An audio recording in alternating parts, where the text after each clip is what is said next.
Well, I suppose maybe the kind of origins of it. I mean, I've obviously been around on the left for some time, since 68, really, some 68 generation. And that was important, that moment was important in shaping my politics, which has always been a kind of, if you like, new left. It's been a movement politics rather than a parliamentary politics. And so I was very obviously excited by Corbyn's emergence, but it seemed to be coinciding with something that was going on across the world, which was the emergence of a politics that that actually came more from movements than from internal party debates. So, the Labour left was absolutely, at its kind of total rock bottom when Corbyn was elected, and his success in his first campaign was nothing to do with the parliamentary left, and not really primarily to do with the sort of organised left inside the party. It was mainly to do with the influence of not little groups outside the party, on the contrary, but sort of upsurges of young people and older people, particularly trade unionists, who've been kind of so angered by Thatcherism. It really was like, enough is enough. And Corbyn represented something different. But at the same time, you have Ada Colau in Spain, in Barcelona, in Catalonia, Pablo Iglesias in Spain. You have Bernie Sanders in the US, who again is attracting people from way outside the Democratic Party. And so I was sort of interested in what this. I felt this wasn't just it wasn't at all a revival of the traditional left.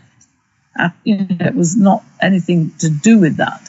It was something completely different, but it had its roots in the social movements of, I'd say the last 30, 40 years, but particularly the movements of the last 10 years, the movement against global capitalism, the response to the economic crisis and the gross levels of inequality, the Occupy movement.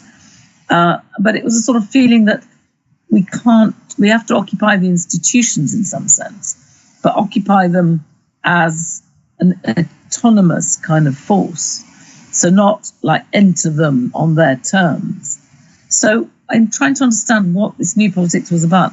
I kind of identified really what I call a sort of deep egalitarianism. So the egalitarianism of the traditional left was an economic egalitarianism, a social egalitarianism.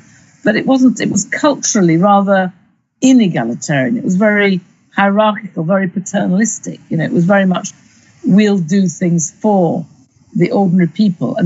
I quote in my book Beatrice Webb, who was, one of the architects of the Labour Party and one of the influences on the welfare state. And she, at one point in her rather honest diaries, said, "We don't believe." I think I can quote it actually, but she basically said, "She said we don't believe in the capacities of ordinary people." I can remember it. Yeah, they can describe their problems, but they cannot find the solutions. Hence, we need to introduce the experts. Well, if that's not paternalism, then I don't know what is. But so it was in a way, the old left was based on a very paternalistic, very top-down sort of presumption that ordinary people didn't have the capacities to govern themselves. So it was, in a way, its democracy was very limited by Parliament and the civil service, and a sort of hierarchical notion, which, in a sense, had reached its limits. People post 68 were just not prepared to accept that sort of paternalism. And in a way, Corbyn himself represents a completely different approach. He might be old, not about the same age as me, actually, but, his approach, we interviewed him in Red Pepper, and he said, he gave a story. He said, sorry, I'm just looking for this quote because it's kind of interesting. And he said, he said, I never held in awe those who've had higher education, nor did I have a sense of superiority of those who don't. And then he gave a story of one of his friends who was actually a street sweeper, but lived in an incredibly ecological way because he really had an understanding of climate change and, the consequences of consumption and, of sort of rampant capitalism and its impact on the environment. And he said, life is life. Some of the wisest people you meet are sweeping our streets. And, that's Corbyn's whole appeal, that he's not appealing as somebody who can say, come to me, I can solve your problems. He's not, in that sense, he's different from Tsipras in Greece, who, I was quite interested in Syriza initially, but the way it gained power in the end was not based so much on the movements from which it came, but on the sort of very much promoting Tsipras as sort of the symbol of the future of Greece. So in that sense, Corbyn isn't a left populist in the sense of a leader who's saying that, he is the person that can transform things. He's very much saying, it's you, I'm going to support you. And all his speeches are never, look, we're going to reconstruct post-Thatcherite Britain. It's like, when you fight for a hospital, when you fight for a school, I'll be with you. And I think that sort of appeal meant that the kind of people who've been struggling, whether it's in, big social movements like the women's movement or the anti-war movement, or people who've just been struggling day to day around housing, around unemployment, around, public spaces, could relate to him. They knew they needed to hack into or occupy the political institutions, but not sell their soul to them. So that's my analysis, and I kind of try and develop that and it's like a different theory of knowledge. It's a politics of knowledge, and obviously knowledge and power are very closely related.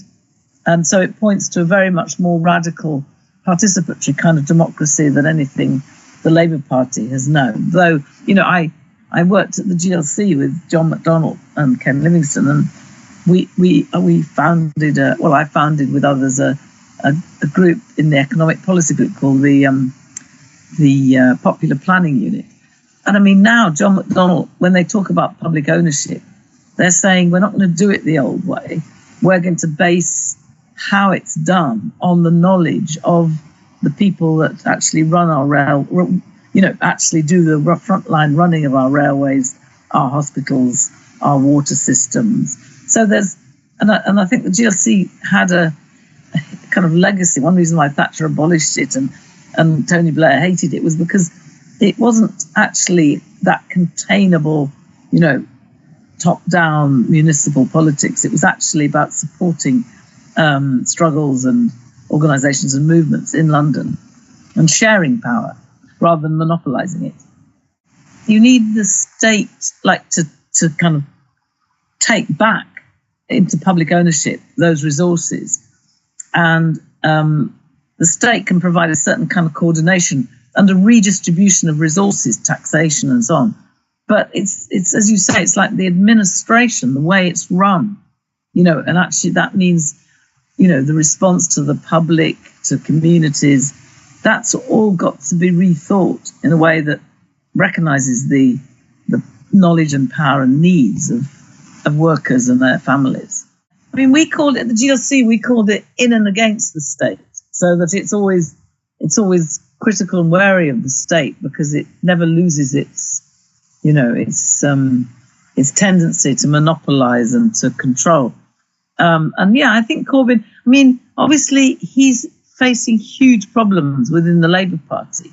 So, in a sense, he's very up against it.